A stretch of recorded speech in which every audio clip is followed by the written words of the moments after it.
Selamat malam, Romo, Suster, Bapak Ibu sekalian yang terkasih.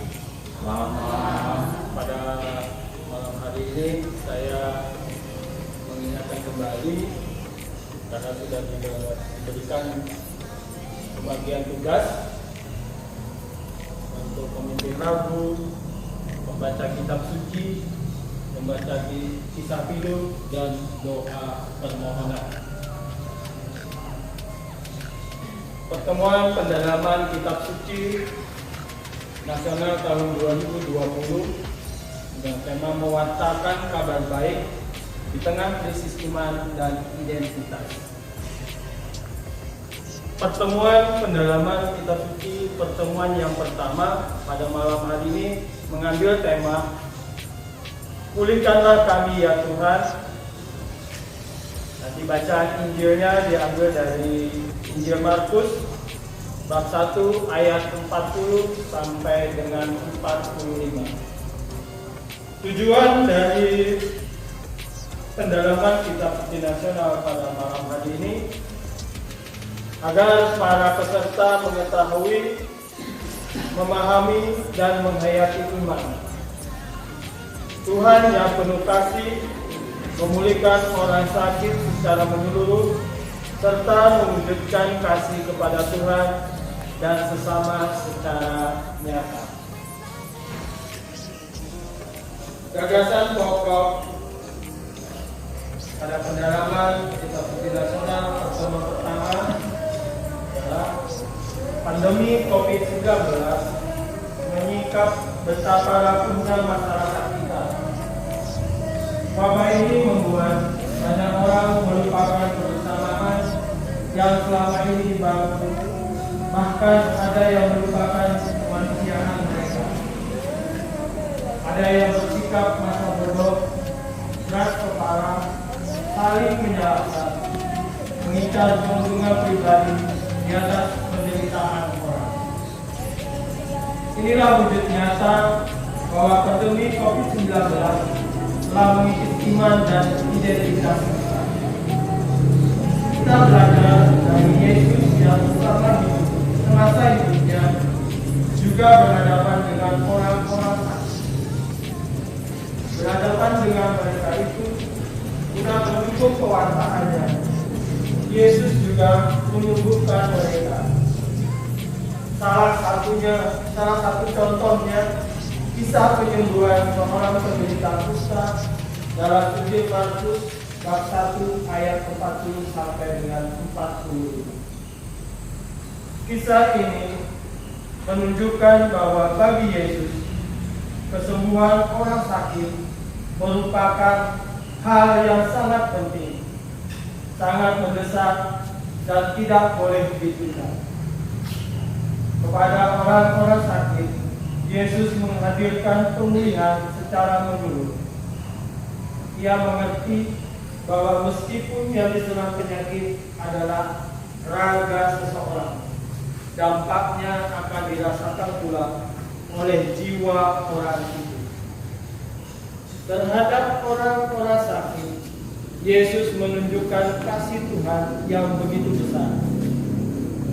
Hidup ini tidak mudah. Manusia seringkali dihampiri oleh keadaan dan tantangan berat yang membuat mereka tidak berdaya. Yesus mengerti itu, sehingga ia mendatangi, menyentuh dan menyembuhkan orang-orang yang berbeban berat. Ia berkenan mengulurkan tangan untuk meringankan penderitaan kita semua. Bapak Ibu Saudara terkasih, mari kita awali dengan lagu pembukaan pada bait nomor 317, Hanya Padamu Tuhan. Ketika pandai melanda hidupku, ku berlindung padamu Tuhan. Apabila ombak menimpa jalanku, ku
Sampai saat ini wabah penyakit ini belum beranjak dari tempat kita.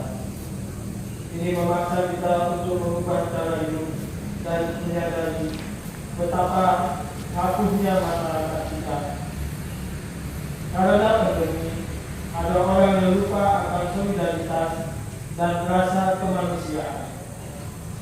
Bahkan muncul sikap masa bodoh, saling curiga, sikap keras kepala, saling menyalahkan, juga kecenderungan untuk mengejar keuntungan pribadi di atas penderitaan orang lain. Itulah wujud nyata bahwa pandemi COVID-19 telah mengikis iman dan identitas kita. Oleh karena itu, mari kita bercermin pada Yesus, guru dan teladan kita, dan juga beberapa kali menyembuhkan orang sakit kusta yang waktu itu juga sangat dipahami. Marilah kita awali dengan doa semoga kita bersama-sama. Allah Bapa yang Maha Baik, kami bersyukur bahwa Engkau memberi kesempatan kepada kami untuk bersama-sama memahami dan menjalani sabda-sabda. Manakah kami ya Tuhan yang sedang bersusah karena dihukum wabah penyakit, turunkan tangan-Mu untuk membantu kami, terutama kami yang sakit dan yang sangat terdampak oleh kesusahan ini. Kuatkan kami untuk menerapkan Tuhan, agar kami mampu mewartakan kabar baik di tengah krisis iman dan identitas yang melanggar masyarakat di sekitar kami. Semoga semua insan mengalami kebaikan hati-Mu, sehingga menyadari bahwa Engkau tidak pernah meninggalkan kami. Demi Kristus Tuhan yang mengantara kami, yang hidup dan berkuasa bersama Engkau dalam persekutuan Roh Kudus, Allah sepanjang segala masa. Amin. Marilah kita dengarkan bacaan kitab suci. Yesus menyembuhkan seorang yang sakit kusta. Pembacaan diambil dari Injil Markus bab 1 ayat 40 sampai 45. Seorang yang sakit kusta datang kepada Yesus dan sambil berlutut di hadapannya, ia memohon bantuannya. Katanya, kalau engkau mau, engkau dapat mentahirkan aku. Maka tergeraklah hatinya oleh belas kasihan. Lalu ia mengulurkan tangannya, menjamah orang itu, dan berkata kepadanya, "Aku mau, jadilah engkau tahlil." Seketika itu juga lenyaplah penyakit kusta orang itu, dan ia menjadi tahlil. Segera ia menyuruh orang itu pergi dengan peringatan keras. Ingatlah, janganlah engkau memberitahukan apa-apa tentang hal ini kepada siapapun. Tetapi pergilah, perlihatkanlah dirimu kepada imam, dan persembahkanlah untuk pentahiranmu persembahan yang diperintahkan oleh Musa sebagai bukti bagi mereka. Tetapi orang itu pergi memberitakan peristiwa itu dan menyebarkannya kemana-mana, sehingga Yesus tidak dapat lagi terang-terangan masuk ke dalam kota. Ia tinggal di luar di tempat-tempat yang sepi. Namun orang terus juga datang kepadanya dari segala penjuru. Demikianlah sabda Tuhan. Mari suster, Bapak Ibu, untuk mendalami bacaan kitab suci, kami mintakan untuk Bapak Ibu untuk membaca secara pribadi dalam hati masing-masing.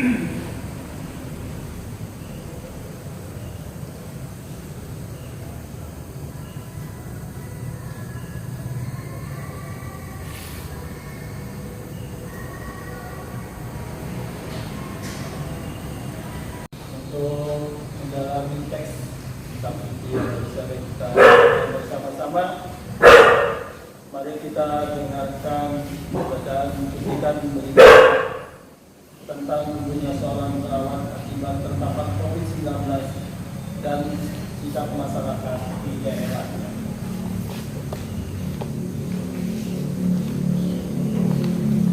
Kisah pilu dan penolakan jenazah perawat corona di Semarang.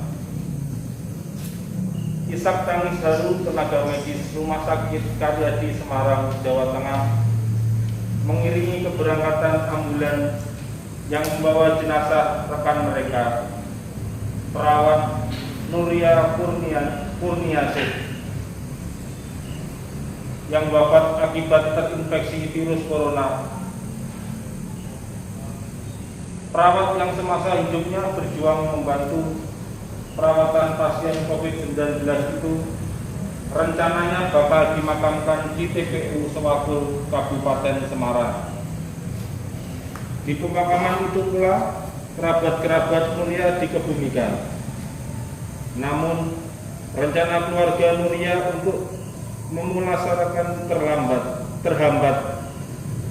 Ketua RT dan warga sekitar menolak Nuria dimakamkan di TPU Sewakul karena khawatir dapat menularkan virus corona. Pihak keluarga pun memohon kepada warga agar Nuria boleh dimakamkan di sana. Namun tak berbalas. Akhirnya jenazah Nuria dibawa kembali ke Rumah Sakit Karyadi. Pihak rumah sakit lalu menghubungi pemerintah Kota Semarang agar jenazah sang perawat bisa dimakamkan di TPU Gerbota Semarang. Permohonan disambut jenazah sang perawat akhirnya dikebumikan di TPU Gerbota pada malam harinya. Kita berharap kejadian ini adalah yang pertama dan terakhir. Dan tadi saya sampaikan, secepatnya tempat ini kita siapkan untuk makam. Tidak hanya kaitannya dengan COVID-19, tetapi juga untuk makam umum. Nanti segera ada kepastian, ujar Wakil Bupati Semarang.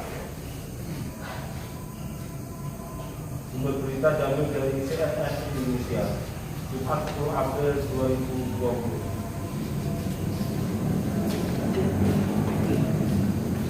Baik, Ustaz, Bapak Ibu, mari kita lanjutkan pendalaman kitab suci nasional pada malam hari ini. Pertama-tama kita akan men-sharingkan iman kita masing-masing. Ada beberapa poin pertanyaan-pertanyaan yang bisa diajukan sebagai bahan sharing kita bersama pada malam hari ini. Yang pertama, bagaimana pandemi ini mempengaruhi hidup kita? Yang kedua, apa krisis yang muncul di sekitar kita akibat pandemi COVID-19 sehingga kita seperti kehilangan identitas dan seperti tidak beriman? Yang ketiga, apa yang menarik dari kisah Yesus menyembuhkan orang kusta yang bisa menjadi inspirasi bagi hidup kita di tengah masyarakat? Poin yang keempat, apa yang harus kita lakukan untuk mewujudkan kasih kepada Tuhan dan kepada sesama yang terdampak pandemi COVID-19?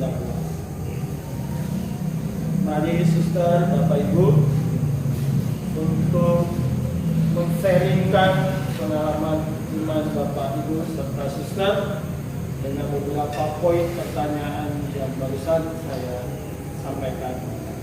Untuk itu, mari pengalaman ini kita sharingkan bersama-sama.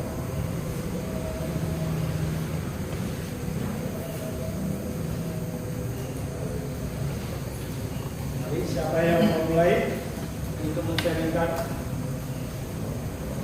Monggo, mohon maaf kelambatan saya. Pada Romo, saya sekali lagi saya mohon maaf kelambatan. Karena tadi ada orang yang minta menurunkan darah. Itu aja selamat saya. Yang berikutnya, terus terang saya. Kalau dulu saya semenjak saya bekerja di rumah sakit, artinya tujuan saya adalah pertama untuk membantu seseorang atau pasien itu. Tapi ternyata setelah virus corona ini saya ada kemanusiaan tadi menjauh terus sampai saat ini. Nggak tahu kenapa, karena saya tidak menggunakan APD. Kalau para medis atau para dokter itu mereka menggunakan APD lengkap. Nah, itu. Misalnya karena saya tidak menggunakan APD, saya artinya sesuai dengan tugas saya sebagai keamanan dan ketertiban, saya memberitahu kepada yang bertugas seperti IGD, petugas IGD, dibilang itu tolong ada pasien. Nah, jadi itulah. Kalau dulu saya istilahnya dengan spontanitas, tapi setelah adanya virus corona ini, saya terus terang artinya bukan kita minta, tapi kita itulah kita merasa mau sehat lah, karena tidak ada menggunakan APD lengkap gitu. Kenapa? Bagaimana pandemi ini mempengaruhi kehidupan kita, itulah diantaranya itu. Kemudian apa krisis yang terjadi di sekitar kita akibat pandemi. Jadi kita terus saya pribadi lah, artinya terhadap orang sekarang, pasien ataupun orang yang berkunjung ke rumah sakit, saya artinya di samping saya menegakkan masalah keamanan ketertiban juga, biasanya saya lebih dulu mengajak untuk ngobrol terus. Tapi sekarang saya malah mundur, artinya menghindar. Nggak tahu kenapa lah. Nah, itu yang terjadi ya, pengalaman saya. Itu dengan adanya virus itu, kebetulan saya. Itu jadi artinya menjauh lah. Jadi keimanan saya juga istilahnya krisis juga kemanusiaan juga saya tidak perhatikan. Mulai tadi mencari apa untuk donor darah. Saya dengan dokter terus usia 60 ke atas. Aduh, apa lagi terus lagi musik sekarang. Ini tidak jadi berdasarkan kelompok sini. Nah itulah. Itu masalah dengan kurang peduli dengan kemanusiaan tadi, rasa kemanusiaan. Yang ketiga, apa yang menarik dari kisah Yesus? Dari Yesus adalah beliau semasa hidupnya adalah membantu, misalnya mendobrak ada sekat antara dengan menunjukkan dan istilahnya dulu kan kusta itu diusulkan orang-orang ya kan dianggapnya artinya orang yang licik lah. Tapi Yesus pada saat itu orang mungkin dari ya artinya utusan dari yang di atas untuk bisa menyembuhkan banyak orang. Nah, jadi apa yang mereka bisa Yesus itu artinya dia tidak mau takut kusta. Yang penting dia melaksanakan tugasnya adalah meringankan beban orang-orang pada saat itu, menyembuhkan orang-orang. Jadi apa yang harus dilakukan untuk menunjukkan kisah, menunjukkan kasih kepada Tuhan dan kepada sama kita. Mungkin nanti ya ke depan yang mudah-mudahan kita berdoa semoga virus corona ini cepat berakhir dan kita akan kembali kepada situasi seperti sedia kala. Kita bisa kembali arti menyapa dan juga kita bersalaman, ya kan? Sekarang salaman tidak bisa juga. Nah, itulah menunjukkan kasih Tuhan memang. Karena kasih adalah Allah, ya kan? Karena kasih adalah Allah, kita menunjukkan itu. Itu dari saya, terima kasih. Terima kasih Pak Omi atas pembicaraan dan ada yang melanjutkan kita mempunyai yang lain. Terima kasih Pak Analis. Dari poin yang pertama, bagaimana pandemi ini mempengaruhi hidup kita. Sungguh sangat mempengaruhi bagi saya pribadi karena kebiasaan-kebiasaan lama di mana kita begitu mudahnya berkomunikasi, begitu mudahnya kita bertemu dengan orang, dan kebiasaan-kebiasaan lain yang sungguh tanpa batasan sebenarnya. Dan pada saat pandemi ini semua sangat terbatas, bahwa menggunakan masker salah satunya ini juga bagian baru dalam hidup saya. Mencuci tangan hampir setiap saat ketika keluar itu juga bagian baru dalam hidup saya. Biasanya kalau mungkin hanya saat pada mau makan baru saya cuci tangan. Tapi sekarang begitu kita keluar, bahkan transaksi uang pun semua harus berubah. Dan ini membutuhkan proses atau kebiasaan. Tentunya dari kebiasaan-kebiasaan lama menjadi kebiasaan-kebiasaan baru. Tentu ini juga sangat mempengaruhi. Itu dari pribadi saja, belum lagi kalau aktivitas lainnya. Mungkin aktivitas anak-anak di sekolah yang tadinya juga mereka bersekolah, anak-anak saya bersekolah, sekarang di rumah saja juga sangat mempengaruhi. Tetapi dari sisi baiknya juga ada, bahwa kami bisa berkumpul bersama. Mungkin saya menjawab poin A dulu, Pak Cornelis. Ya, terima kasih. Terima kasih Pak Yoga sudah menyampaikan darinya pada malam hari ini. Mungkin Suster atau Bapak Ibu yang lain? Bagaimana Bapak Ibu tentang COVID-19 yang kita hadapi sama-sama saat ini? Monggo Suster, Pak. Ya, saya mencoba men-sharingkan pengalaman saya pribadi. poin A itu bagaimana pandemi ini mempengaruhi hidup kita, memang tidak jauh berbeda dengan pengalamannya Pak Jordan, karena segala yang pernah kita alami secara biasa itu menjadi sesuatu yang menjadi luar biasa saat ini. Dan memang pengalaman kami ketika rekan saya di Pamulang itu kami keluar sedikit aja dari komunitas itu langsung mandi. Jadi meskipun hanya 5 menit aja keluarnya, padahal nggak ketemu orang lain, kami pulang keluar itu langsung mandi, tidak boleh tidak mandi gitu. Kalau nggak mandi dulu gitu, keluar harus mandi. Jadi kita harus cuci tangan, baju pun harus ganti, meskipun baju itu baru dipakai, baru mandi keluar, hanya beli apa gitu, pulang harus mandi, ganti lagi gitu baju. Gitu itu jadi sebegitunya kami di susteran begitu. Tetapi berbeda dengan susteran di tempat ini, jadi kebalikan. Ya pulang sekolah paling ya kita hanya ganti baju saja begitu, kita langsung istirahat, tidak gitu. Tapi kami di Pamulang itu begitu, karena mungkin situasinya lebih parah mungkin ya di sana begitu, sehingga seperti mencemaskan kami begitu.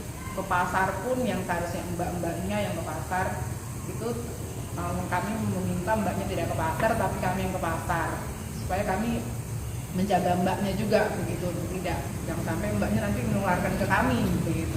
Sehingga kami yang ke pasar untuk membeli bahan-bahan makanan begitu, dan itu kami beli yang biasanya seminggu setiap hari dibeli, ini menjadi seminggu sekali begitu, karena disimpan supaya tidak sering keluar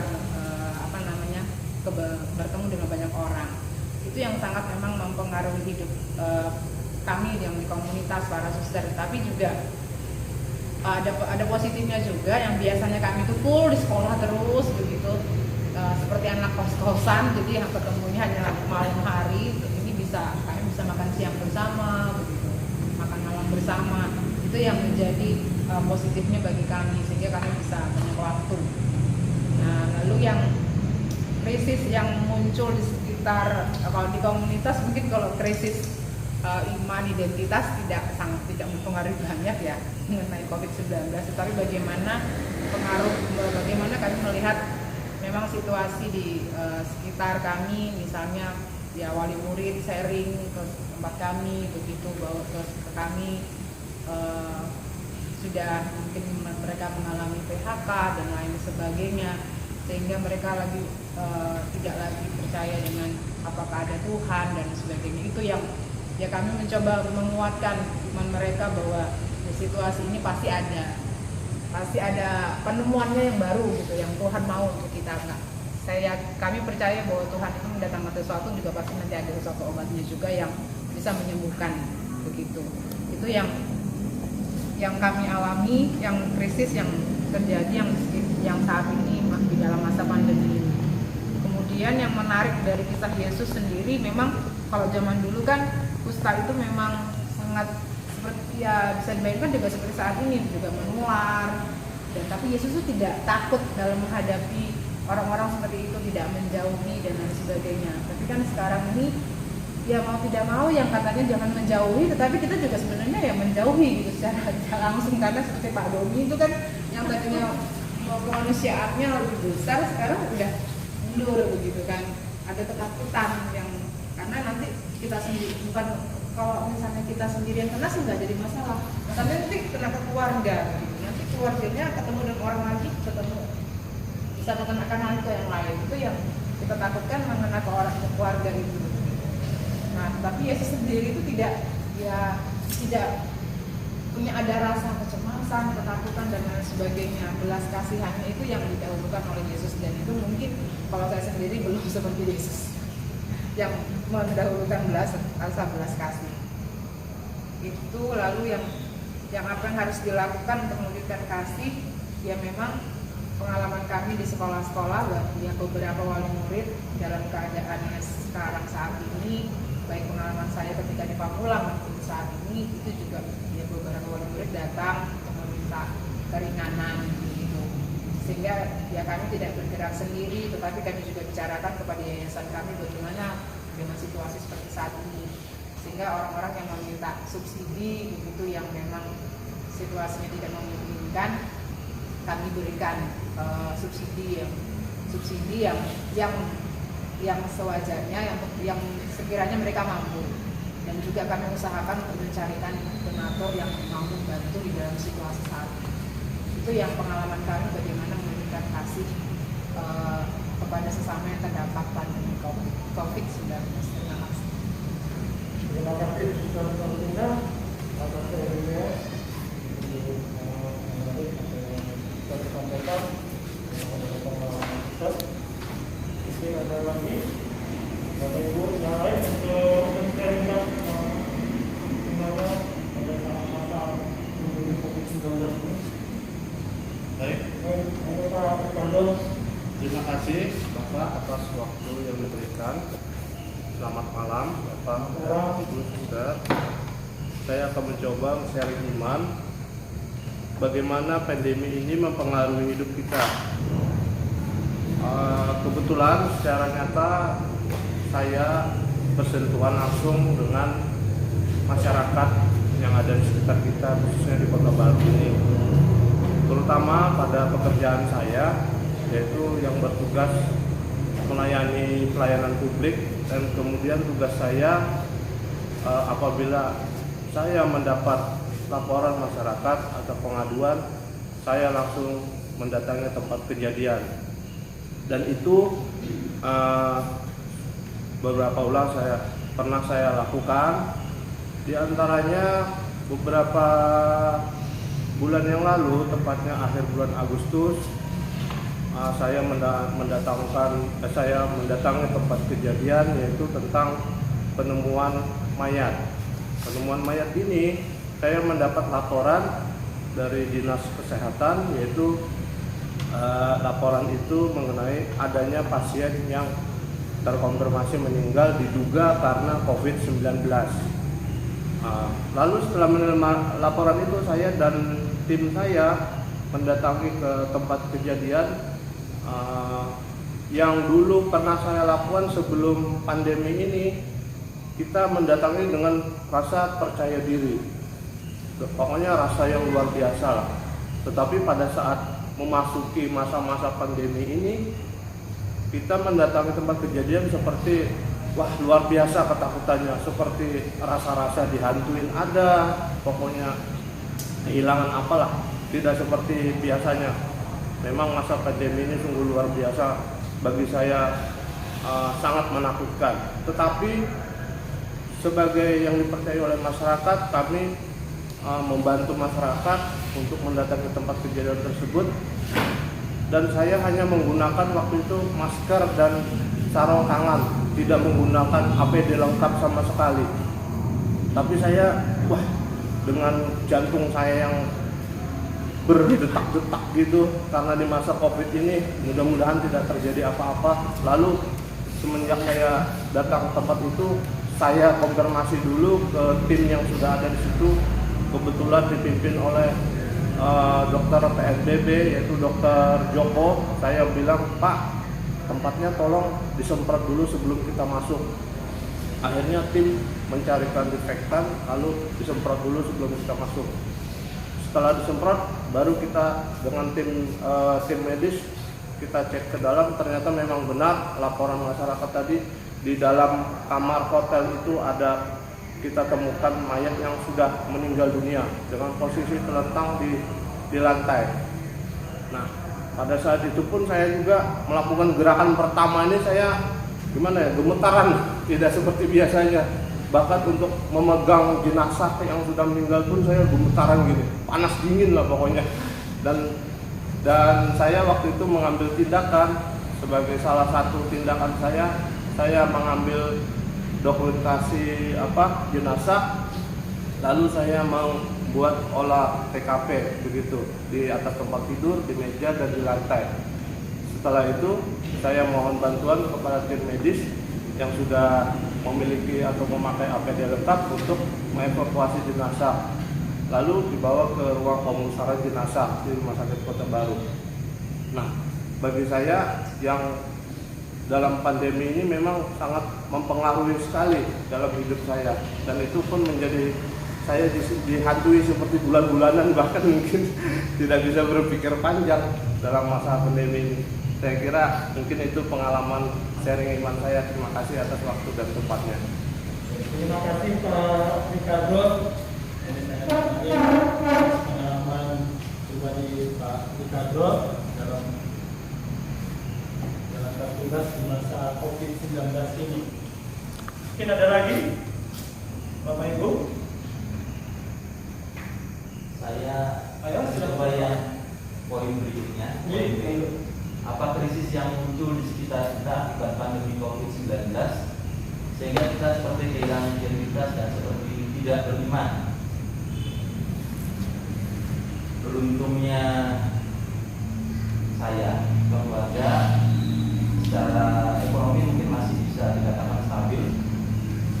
Tapi ada di beberapa teman-teman yang sebar di Facebook atau di WA yang kemudian dari suster mengatakan bahwa tolong dikasih keringanan SPP-nya. Itu terjadi juga beberapa teman-teman bahwa mereka kehilangan pekerjaan, dirumahkan dan seterusnya, sehingga saya pikir itu sangat mempengaruhi kehidupan ekonomi bahkan rumah tangga mereka. Tapi di sini yang tertarik saya justru dalam kehidupan pribadi kami, kehidupan keluarga saya sendiri, krisis iman itu sempat terjadi ketika di awal-awal pandemi, bahwa setiap tempat ibadah itu belum diperkenankan untuk melaksanakan kegiatan peribadatan dengan jumlah umat yang tentunya banyak. Dan itu entah saya sadari atau tidak, itu membuat pelan-pelan saya pun biasa tertidur. Biasanya kalau ada jadwal kita misah, saya misah. Lama-lama kita online. Nah, ketika online jujur saja saya merasa bahwa oh ya nanti saja online, nanti saya bisa lihat. Kalau dibilang saya tidak punya kuota, saya sebenarnya punya kuota. Tapi entah kenapa saya tidak menikmati atau tidak mengalami rasa mendalam ketika mengikuti online tersebut. Dan itu terjadi. Bahkan saya mungkin ketika ada online pun saya tidak online. Itu pengalaman iman saya. Tapi ketika itu terus berlangsung, jujur saya merasa ada yang salah, ada yang lepas. Loh, kenapa kita jadi begini atau kenapa saya jadi begini, gitu kan? Belakangan saya coba kembali untuk mengikuti dengan jadwal yang ada. Kadang-kadang memang karena keasikan, karena sudah lama tidak mengikuti misa, maka saya seperti keasikan tertidur. Dalam arti sudah saya santai saja misanya. Itu saya rasakan, saya alami jujur. Tapi di situ juga saya berproses. Akhirnya saya mencoba untuk mulai kembali mengikuti misa tersebut. Mengikuti, meskipun kadang-kadang keuskupan kita punya channel sendiri. Kadang-kadang kalau nggak sempet saya bangun di pagi hari atau sore ada kegiatan, maka saya mencoba mengikuti misa online di paroki lain. Lama-kelamaan kembali lagi saya menemukan bahwa apa yang saya lakukan selama ini, jujur temanya sangat menarik. Krisis itu hampir melanda saya sendiri, bahkan keluarga saya, anak-anak saya. Apalagi anak-anak yang biasa kita bersama-sama pergi, sekarang mereka di rumah saja. Nah, beruntungnya sekarang di daerah-daerah, mungkin sekarang di kita sendiri, di Kota Baru sendiri, tempat ibadah mulai dibuka, tetapi dengan batasan-batasan tertentu, dengan protokol yang tentunya dipatuhi bersama. Di situ terjawab bahwa ya Tuhan, saya salah selama ini, bahwa saya sudah meninggalkan Engkau, dan jujur saya kembali merasa bergairah untuk kembali bertemu dengan Tuhan. Bagaimana dengan anak-anak saya? Akhirnya ketika anak-anak tidak bisa, maka kami menyediakan mereka untuk bersama-sama duduk menghadap televisi secara online. Dan itu puji Tuhan sudah terjadi dalam beberapa bulan ini. Yang sebelumnya saya hampir krisis iman juga. hampir krisisnya sudah santai-santai saja. Tapi puji Tuhan, saya merasa ada yang sering, ada yang kurang, ada yang salah dengan diri saya, dan saya kembali untuk menjalankan kegiatan peribadatan kembali yang sementara ini kita sudah sepakati bersama dengan pembagian secara komunitas, dan saya mengikutinya dan anak-anak tetap mengikuti secara online. Saya pikir saya sudah bisa keluar dari krisis itu dan mudah-mudahan tidak kehilangan identitas dan tidak kehilangan iman. Terima kasih. Oke, terima kasih Pak Yordan untuk tambahan sharing nama imannya. Harus memang dalam kondisi saat ini memang kita semua memiliki rasa keprihatinan yang sangat mendalam dan sangat tinggi. Mungkin masih ada untuk sharingnya, atau kita cukupkan sampai di sini dulu. Baik, Bapak Ibu, terima kasih kepada Suster, Bapak Ibu atas sharing iman yang Bapak Ibu sampaikan pada malam hari ini. Ini memang sangat sungguh menarik. Mungkin bisa kita mendengarkan bersama-sama.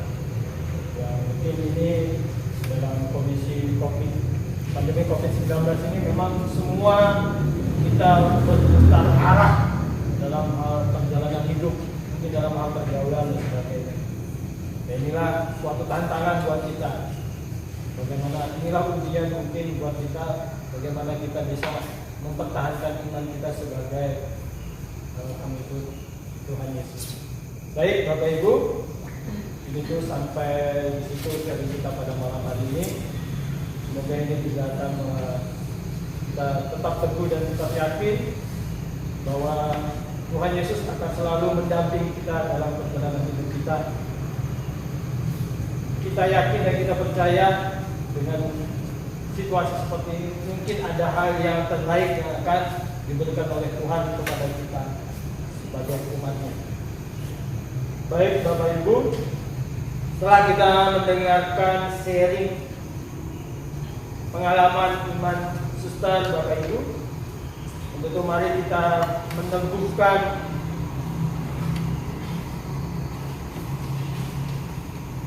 pendalaman kita pada malam hari ini, yang mana juga kita akan meneguhkan kembali itu berdasarkan pesan Injil Markus bab 1 ayat 40 sampai dengan 45.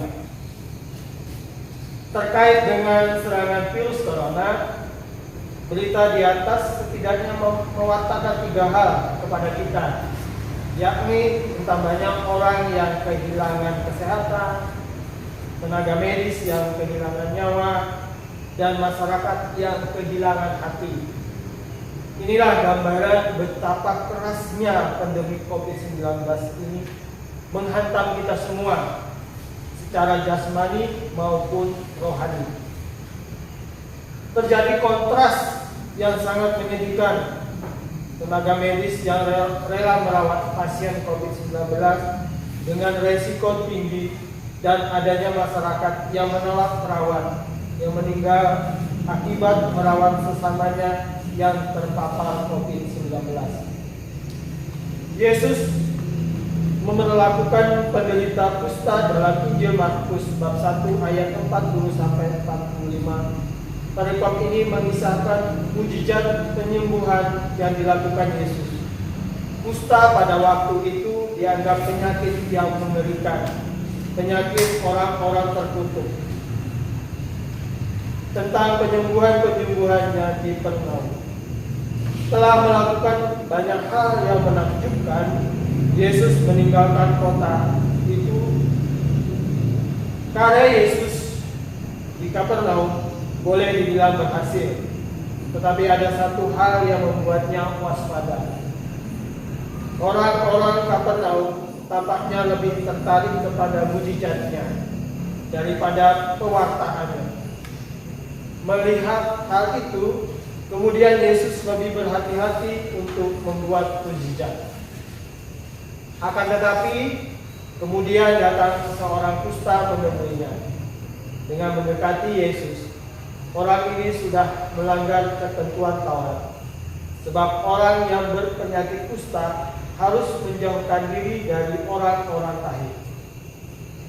Saat itu penyandang kusta memang disingkirkan oleh masyarakat. Mereka diasingkan di luar kota, dilirik dengan rasa jijik, bahkan dianggap sebagai mayat hidup. Masyarakat menjauhi orang kusta bukan terutama karena takut ketularan, melainkan karena alasan keagamaan. Orang-orang itu ditolak karena dianggap najis.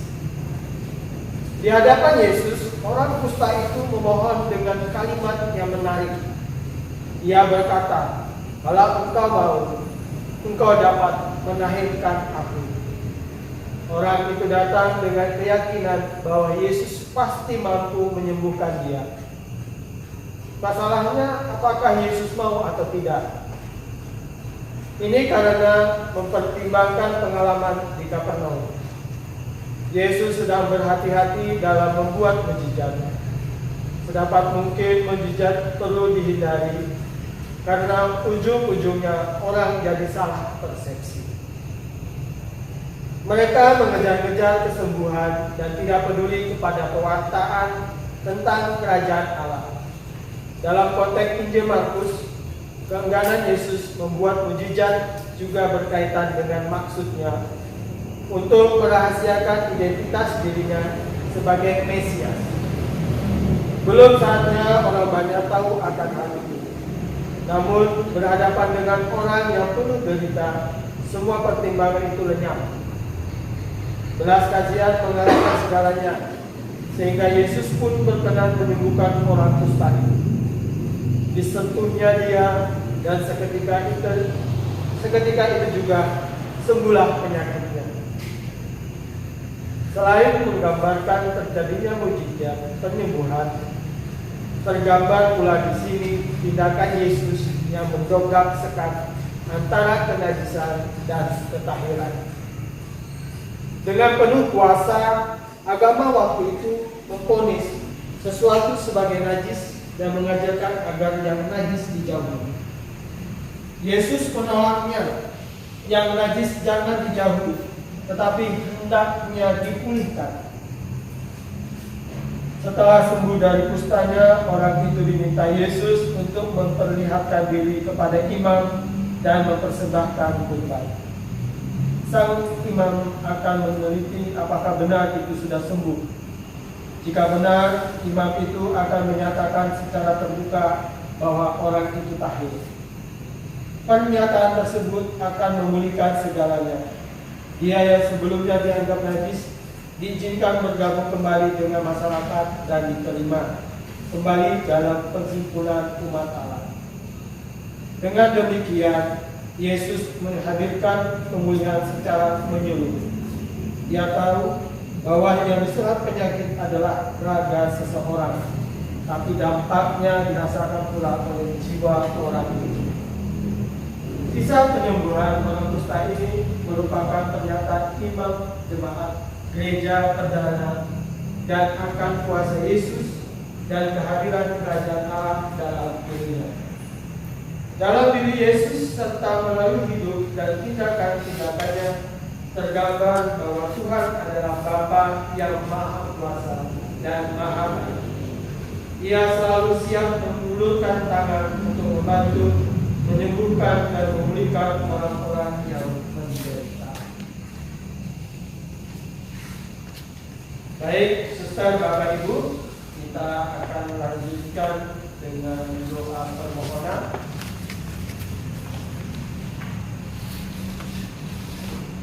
Tuhan Allah Bapa kami yang Maha Kuasa dan Maha Baik, Engkau senantiasa peduli dan merawat ciptaanmu.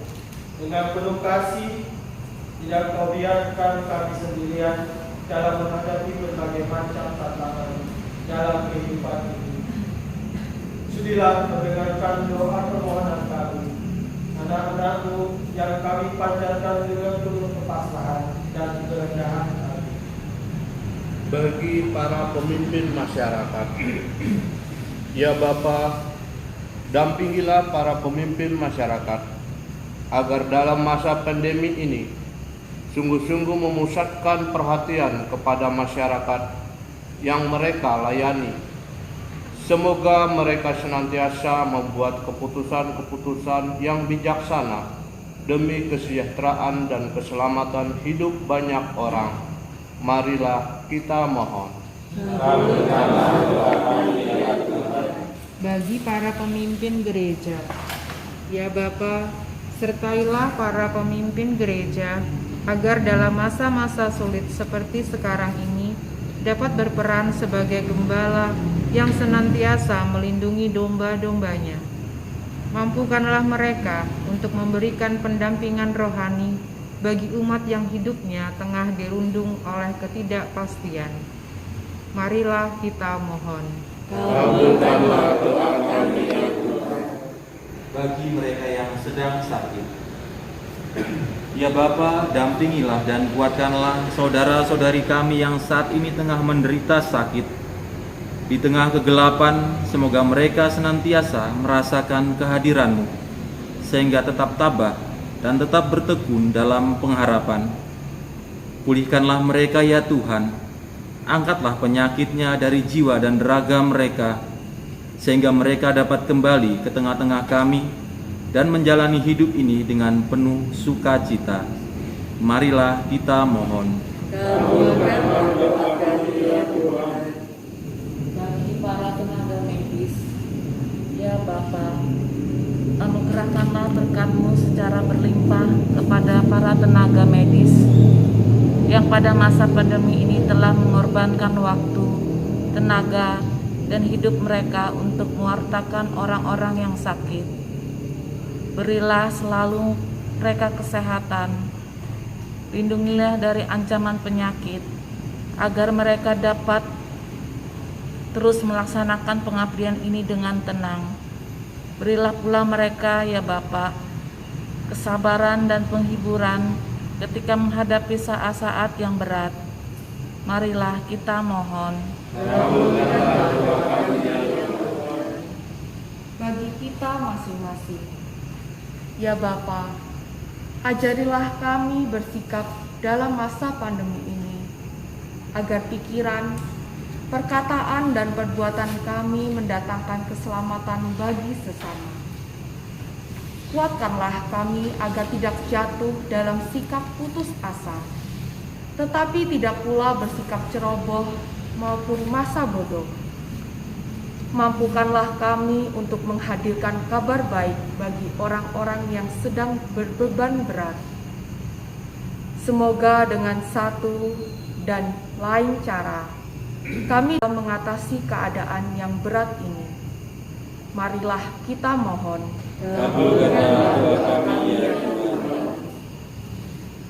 Ya Bapa, Engkau mengerti isi hati kami yang paling dalam. Engkau pun mengerti apa yang terbaik bagi kami.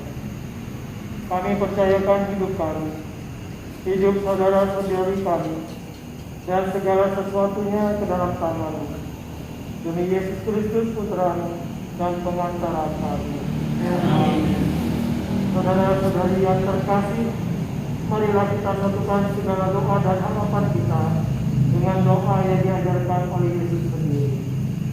Bapa kami yang ada di surga, dimuliakanlah nama-Mu, datanglah kerajaan-Mu, jadilah kehendak-Mu di atas bumi seperti di dalam surga. Berilah kami rezeki pada hari ini, dan ampunilah kesalahan kami, seperti kami pun mengampuni yang bersalah kepada kami, dan janganlah masukkan kami ke dalam pencobaan, tetapi bebaskanlah kami dari yang jahat. Baik, Suster, Bapak Ibu, aksi kita dalam pendalaman kitab suci yang pertama ini, mungkin apakah ada aksi atau kegiatan yang akan kita lakukan bersama di dalam mungkin kami persilakan Sister atau Bapak Ibu.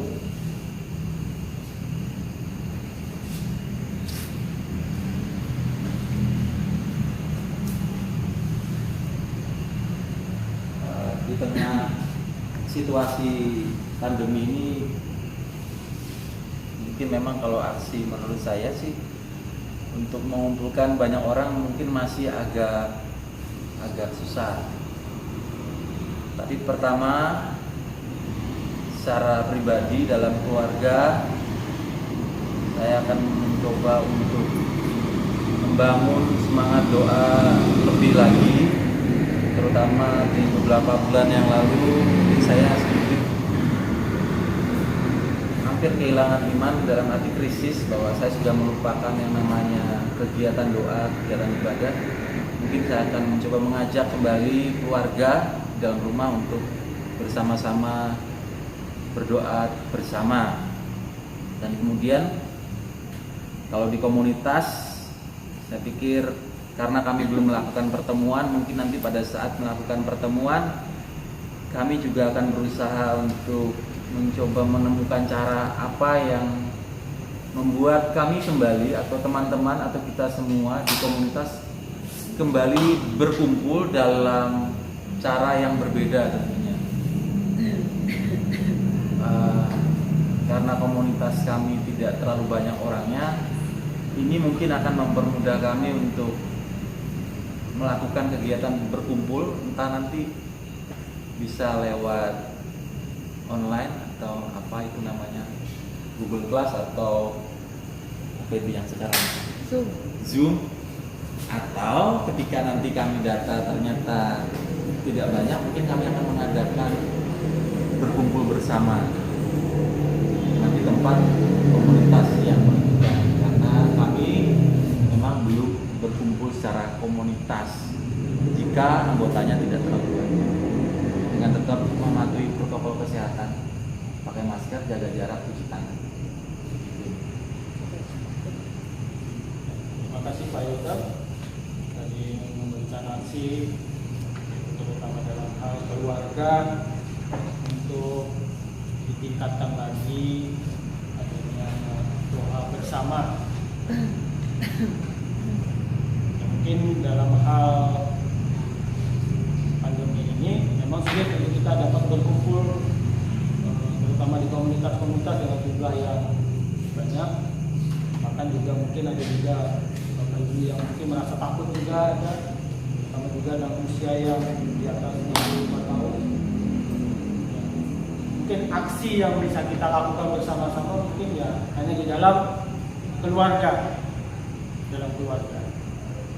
itu dalam hal kita mendalami kembali ya, terutama untuk kembali kita membaca kitab suci secara rutin, bahkan kalau bisa paripurna. Lalu yang kedua tadi yang diusulkan oleh Pak Yordan, artinya dalam keluarga untuk meningkatkan doa bersama untuk agar kita krisis iman dan krisis identitas kita ini tidak terjadi, kita tetap dikuatkan dalam hal ini. Jadi bagaimana sistem Bapak Ibu kalau aksi kita terapkan di dalam keluarga kita masing-masing? Atau mungkin ada usulan yang lain?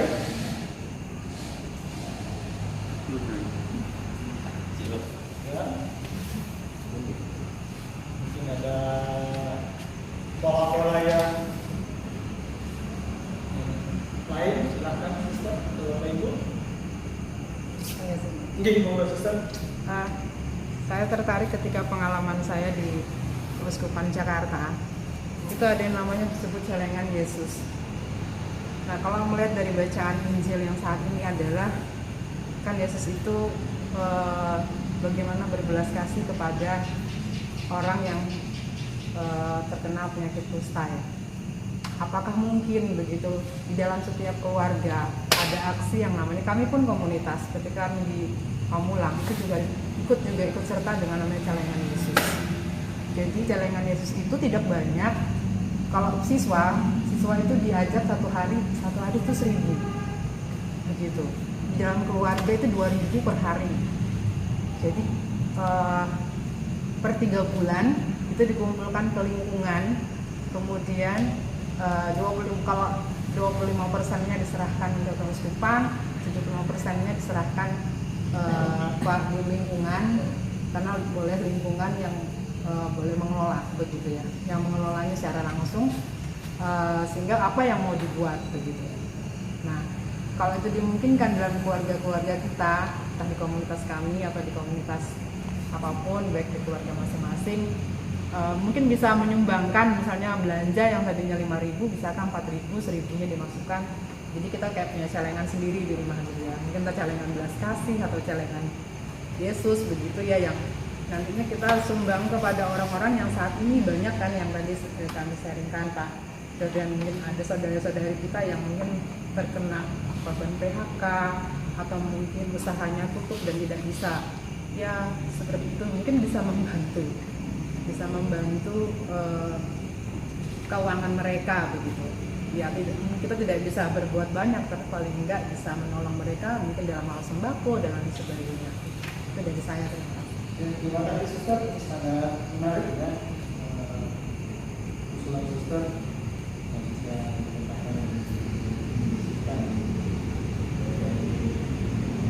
yang kita dapat satu namanya celengan Yesus atau celengan kasih atau bentuk apapun. Nah, apakah ini bisa kita terapkan atau merupakan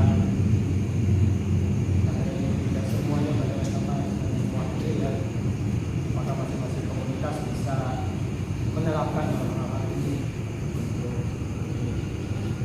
Intinya ini tidak dipaksakan. Ini bisa saja kita terapkan dan sambil berjalan. Kalau memang ini nanti aksi ini mungkin bukan hanya saat ini yang kita terapkan, tapi dalam pertemuan yang sudah selanjutnya bisa kita bahas bersama. Gitu ya. Gimana? Pak Jordan? Bisa saja bahwa semua aksi nyata kemudian disampaikan di sini, tapi kita akan kembali ke komunitas kita masing-masing, bahwa kita bisa melihat seberapa komunitas kita memerlukan. Saya pikir bagus. Nah, mungkin ada komunitas-komunitas tertentu yang anggotanya kemudian mengalami kesusahan. Cara ini bisa dilakukan. Komunitas yang lain mungkin menemukan anggotanya, katakan seperti saya, tertidur. Mungkin cara membangunkannya seperti apa? Ada banyak komunitas, ada beberapa komunitas, mungkin nanti yang masukkan Suster bisa disampaikan juga oleh ketua-ketua komunitas. Maksudnya bagaimana kalau ini ditawarkan, kemudian kita bersama anggota komunitas di komunitas masing-masing tentunya membuat aksi. Kira-kira mana yang paling pas di komunitas yang bersangkutan. Tapi gerakan ini saya pikir sangat baik kalau dilakukan. Entah itu perlu atau tidak perlu di komunitas, yang jelas itu pasti diperlukan. Entah itu untuk komunitas, bisa saja nanti lewat paroki. Ketika paroki gerakannya kan bisa lebih menjangkau lebih luas lagi, tidak di komunitas saja. Investasi dan sebagainya. Mungkin begitu bisa ditampung Pak Wahyu. Terima kasih. Mungkin yang bisa kita jalankan, yang pasti yang kita jalankan adalah dalam keluarga ya. Jadi tadi kita kembangkan kembali doa kita, kita bisa tidak mengalami krisis iman dan krisis identitas. Dan juga kita lihat untuk selalu membaca kitab suci, itu ya. Yang bisa kita lakukan di dalam keluarga.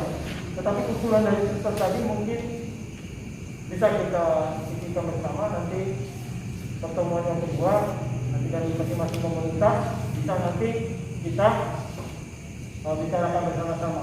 Mungkin begitu ya, Ustaz, Bapak Ibu. Baik, mungkin cukup sampai di sini. Pastinya ya. Bu Meli.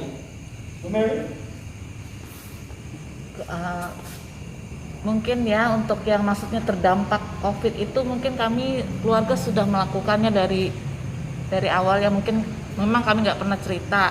Cuma yang untuk khusus terpapar COVID ini kami belum. Ini akan jadi PR buat keluarga kami. untuk lebih memperhatikan.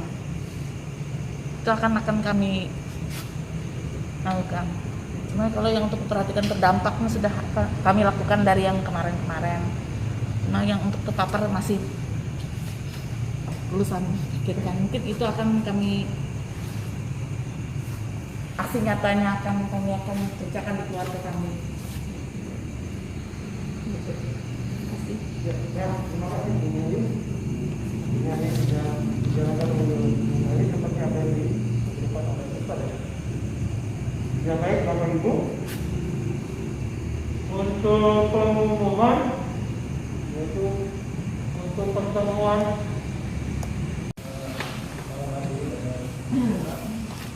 nanti kami minta tetap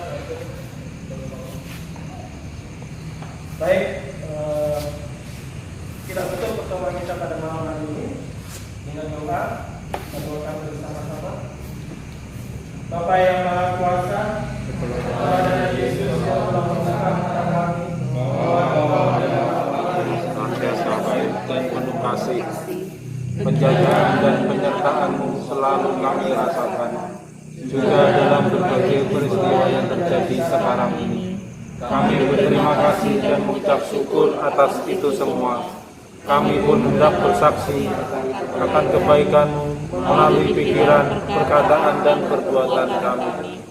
Semoga kehadiran kami mendatangkan kebaikan bagi sesama, sehingga semakin banyak orang dapat merasakan anugerah-anugerah dari-Mu. Demi Yesus Kristus Putra-Mu dan pengantara kami. Amin. Tuhan bersamamu. Bersama roh. Semoga kita semua dalam pendalaman tafsir ini senantiasa dikuatkan, diberkati dan dibimbing oleh Allah yang Maha Kuasa, Bapa dan Putra dan Roh Kudus. Amin. Kemudian pertemuan pendalaman kitab suci nasional tahun 2020, pertemuan yang pertama telah selesai. Syukur terima kasih kepada Allah, Ustaz dan Bapak Ibu untuk kehadirannya pada malam hari ini. Dan pertemuan kita malam hari ini berjalan dengan baik dan lancar. Dan semoga pertemuan yang akan datang akan lebih baik lagi. Mari kita tutup dengan lagu penutup. Ada bakti nomor 282, Tuhanlah Gembalaku. Kita nyanyikan satu ayat.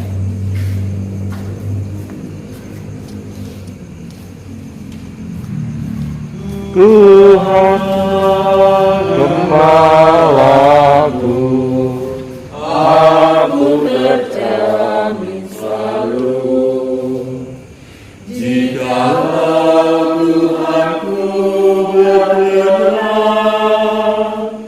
menjadi gembala, maka hidup tiada henti. Tuhan yang memberi, di sana jalanku membentang, harapan